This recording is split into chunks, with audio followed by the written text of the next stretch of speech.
செகமாயுற்ற நகவாழ்வில் வைத்த திருமாது கற்பமுடலூரி தசமாது முற்றி வடிவாய் நிலத்தில் திறமாயளித்த பொருளாகி மகவாவினுச்சி விழியாதனத்தில் மலை நேர்பு யுக்தில் உறவாடி மடி மீதடுத்து விளையாடி நித்த மணிவாயின் முக்தி தரவேனும் முகமாயமிட்ட குரமாதினுக்கு முளை மேளனைக்க வருணீதா முதுமாமரைக்கும் ஒரு பால் பொருட்குள் மொழியே உரைத்த குருநாதா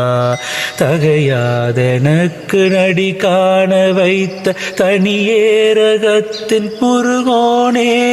தருகாவிரிக்கும் வடபாரிசத்தில் சமர்வேல் எடுத்த பெருமாளே தருகாவிரிக்கு வடபாரிசத்தில் சமர்வேல் எடுத்த பெருமாளே.